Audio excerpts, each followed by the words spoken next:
Terima kasih pemirsa Anda masih bersama kami. Bang Elman, dulu saya ingat waktu pertama kali muncul KPK, saya berkesempatan mewawancarai Pak Taufikur Rahman Ruki, Iya. ketua pertama. Dan saya ingat betul karena waktu itu KPK berbarengan dengan Komisi Pengawas Persaingan Usaha. Saya bilang ke Pak Ruki, saya melihat KPK ini seperti anak macan tapi giginya ompong semua. Dan waktu itu Pak Ruki ketawa, makanya kita butuh dukungan supaya KPK ini besar. Dan sekarang kelihatannya KPK-nya sudah besar. Tapi kenapa korupsinya juga seakan-akan ikut sama besarnya juga, Bang? Bagaimana, Bang? Iya, pertama sebetulnya kan tadinya kita harapkan KPK ini kan cara kerjanya kan senyap aja kan. Iya. Jadi KPK itu tidak perlu dengan katakanlah mejeng kemana-mana, pencitraan kemana-mana, tidak perlu. Yang perlu adalah tajinya bisa merobek para koruptor lah kan gitu kan. Iya, iya. Tanda kutip gitu ya. Iya. Nah, tapi kan dalam kenyataannya kan KPK ini kan sepertinya ya lebih banyak bunyinya. Sekali-sekali dia buatkan pencitraan dalam bentuk OTT itu kan. Dan Mungkin bukan pencitraan, Bang, transparansi ya, katanya, Bang. transparansi lah. Iya, Tapi iya. kan OTT itu sepertinya menjadi senjata ampuh mereka ya kan. Oh. Tapi kan yang di OTT kan umumnya kan Iya. kasus-kasus kecil kan. Tidak yang kita sebut-sebut Hambalang lah, Ya, Wisma Atlet Senturi lah, lah. Senturi Ada lah. kasus-kasus yang sudah Iya. yang sudah di tangan, Iya. tapi tidak dituntaskan kan. Tidak sampai ke ujung. Tidak sampai ke ujung. Iya. Nah, harapan kita sebetulnya kan gini. Kalau kita lihat perjalanan pemberantasan korupsi di negara-negara yang sudah mapan ya. Iya. Katakanlah misalnya pengalaman Selandia Baru, Finlandia, Singapura, Oke. Kanada. Iya. Cara mereka memberantas korupsi itu kan dengan senyap. Dan penegak hukum itu, istilahnya KPK di sana, Iya, iya. hampir tidak pernah kita dengar gembor-gembor. Oh. Dan tidak pernah mereka Oke. melakukan upacara-upacara, sip KPK, sip penegak hukum, nggak ada itu. Tapi mereka bekerja senyap. Koruptor ditangkapin juga. Koruptor tangkap juga. Oh. Nah, sekali dia tangkap koruptor, Iya. maka para koruptor ini, pertama hukumannya pasti seberat-beratnya. Iya. Ada seumur hidup, Iya. ada bahkan ada hukuman mati. Oke. Nah, dan para koruptor ini biasanya juga langsung dimiskinkan. Lalu juga langsung terkucilkan. Dikucilkan. Dikucilkan, keluarga pun ikut mengucilkan gitu. Oh. Jadi masyarakat juga ikut mengucilkan para koruptor ini dan Iya. hak politiknya Dicabut juga. dicabut, paling tidak dibatasi sekian lama. Oh. Nah, sehingga memang praktis orang yang sudah pernah terhukum pidana korupsi di Iya. negara-negara yang sudah mapan ini, Iya. praktis tidak akan bisa muncul lagi di panggung politik. Iya. Nah, di sini, di Republik ini, muncul lagi dia. Ada yang sudah jadi terpilih lagi jadi bupati, ada yang terpilih ketangkap lagi gitu Iya, kan. iya. Bahkan anehnya di sini, kecuali hukumannya sudah ringan, ketika kasasi dapat Iya. keringanan. Sampai ada yang lepas, Bang. Ada yang dilepas Bebas yang dari sudah hukuman. sekian puluh tahun Iya. bebas murni gitu kan. Iya, Ya. iya. Bahkan presiden juga memberikan gerasi Iya. lepas daripada Katanya untuk urusan kemanusiaan katanya, Bang. Tapi itu yang membuat para koruptor ini tidak jerak. Oh. Faktanya kan begitu. Oke.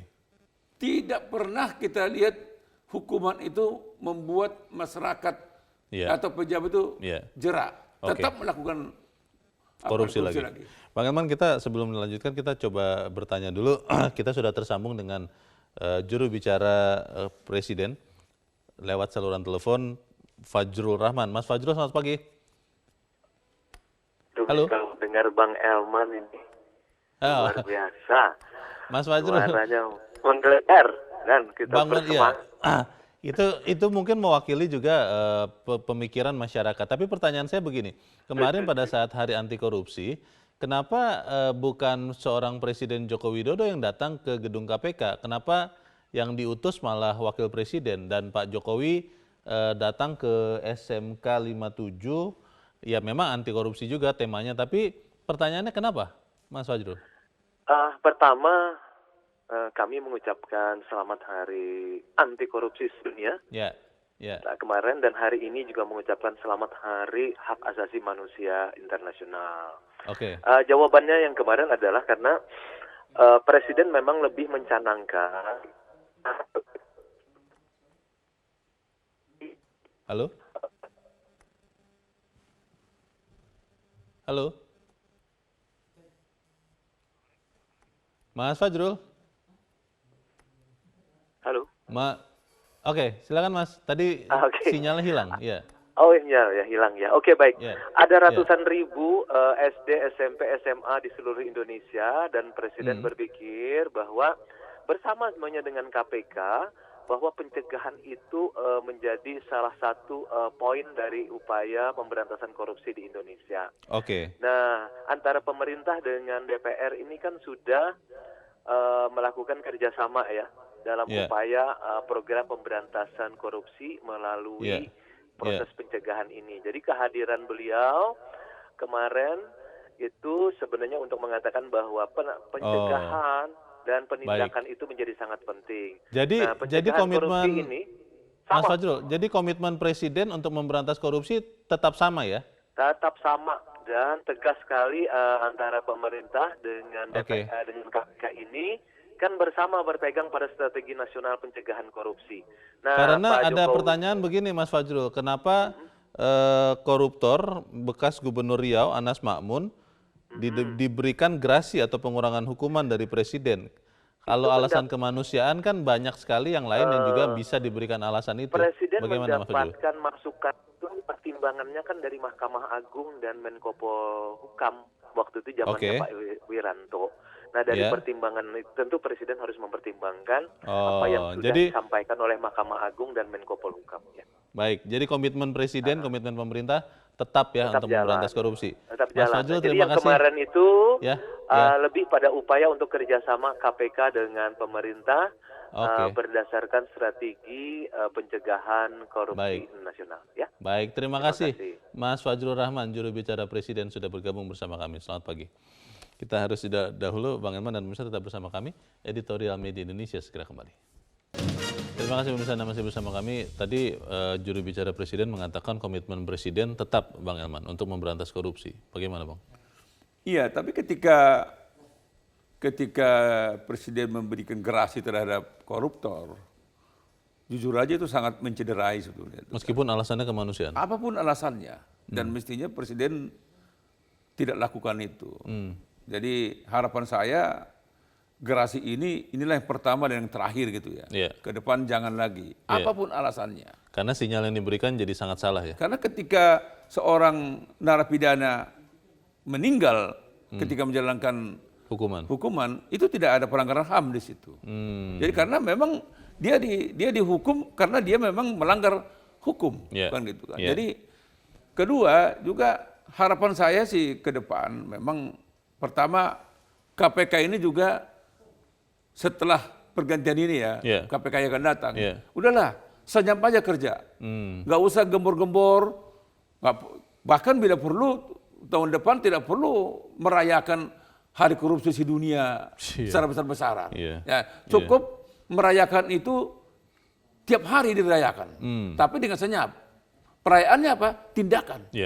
Terutama tindakan pencegahan, karena itu yang ditunggu-tunggu oleh masyarakat. Jadi kalau ada pencegahan, kan tidak ada kasus kan. Betul. Tapi karena pencegahan kurang, maka kasus terjadi gitu.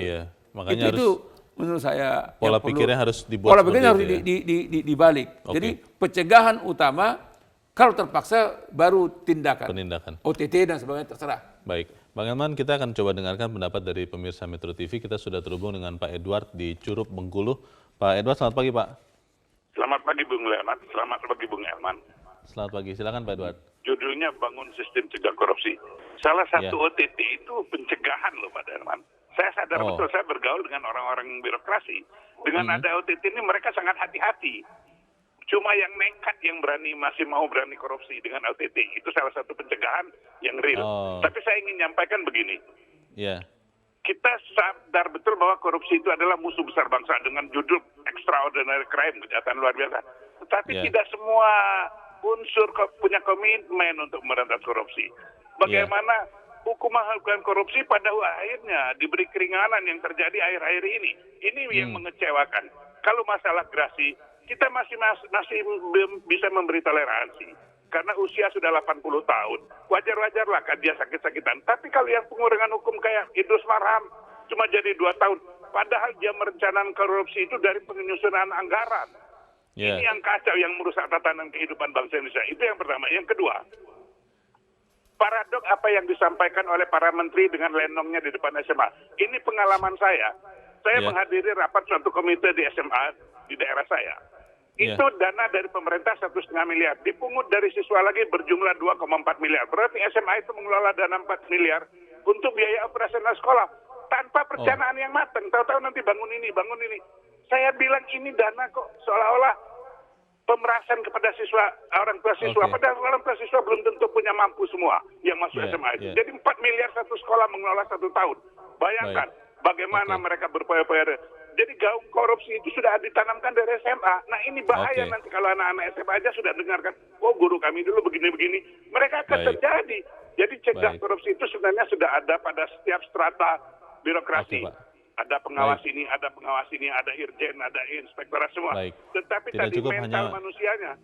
Tidak cukup hanya main lenong ya berarti. Terima kasih Pak Edward di Curug Bengkulu. Selamat pagi Pak. Di belakang Pak Edward ada Pak Vence di Manado, Sulawesi Utara. Pak Vence, selamat pagi. Selamat pagi, salam sejahtera buat Bung Leonard dan Bung Elman. Salam sejahtera. Singkat padat saja, silakan Pak Vence. Singkat dan padat. Topik pagi ini saya sangat setuju. Bagaimana kita membangun sistem mencegah terjadinya penyimpangan korupsi. Karena saya tertarik dengan salah satu tulisan dari seorang budayawan asal Amerika. Dia katakan begini, Bung Leonard.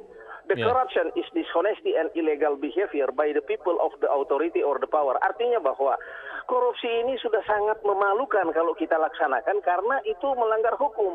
Tetapi justru dilakukan oleh seseorang yang namanya pemimpin dan yang membuat undang-undang. Jadi pencegahan itu harus betul-betul difokuskan sebelum terjadinya penindakan. Nah, sekarang sudah ditindak. Tetapi apa yang terjadi ketika Presiden memberikan grasi, amnesti, ini kan sangat mencederai masyarakat kita yang ngotot bahwa korupsi itu betul-betul harus ditindak karena sangat memalukan dan merugikan negara. Karena korupsi itu kan disebutkan ordinary crime. Jadi ini penanganan khusus. Jangan ada embel-embel di belakang karena rasa kemanusiaan dan lain sebagainya. Saya setuju, Bung Elman katakan tadi bahwa jangan melihat bahwa begini-begini dia berjasa, tetapi dia sudah merugikan negara dan ini adalah hukuman yang harus dia terima. Terima kasih, Bung Leo, Pak Elman. Selamat pagi Metro TV. Selamat pagi, terima kasih Pak Vence di Manado, Sulawesi Utara. Kita harus jeda dahulu, Bang Elman dan pemirsa tetap bersama kami, Editorial Media Indonesia segera kembali. Terima kasih pemirsa Anda masih bersama kami. Kita di bagian akhir dari diskusi kita pagi ini. Bang Elman, kalau kita melihat judul editorial Bangun Sistem Cegah Korupsi, jadi seperti apa sebetulnya yang bisa kita sumbangkan untuk pemberantasan korupsi?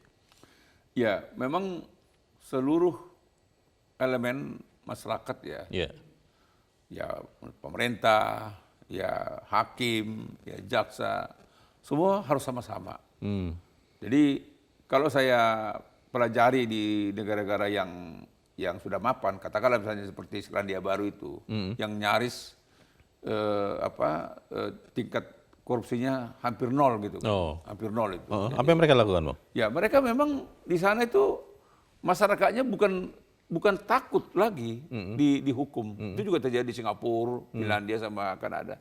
Tidak takut dihukum, tapi merasa terhina seorang pejabat atau masyarakat yang melakukan korupsi.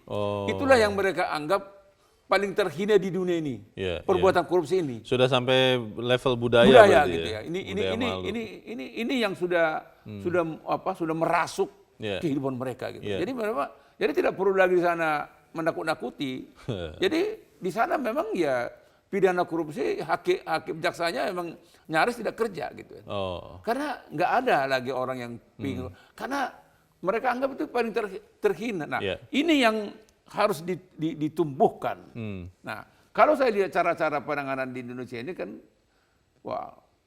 OTT sana. Jadi, tapi ketika para pelakunya ini kelak bisa lagi ikut berpolitik, ikut jadi pejabat, ikut jadi masa bangga lagi sebagai masyarakat, padahal dia pernah narapidana gitu ya. Karena uangnya masih banyak. Makanya bilang di Jakarta kita lihat ada juga berkor-kor dia kan. Padahal dia pernah pidana. Ada juga misalnya di daerah timur sana.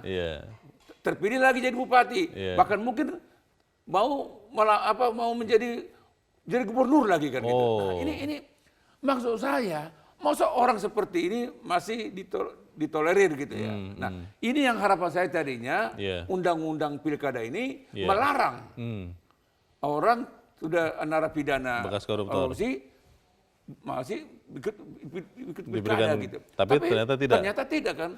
Jadi ini, nah kedua harapan saya juga hakim.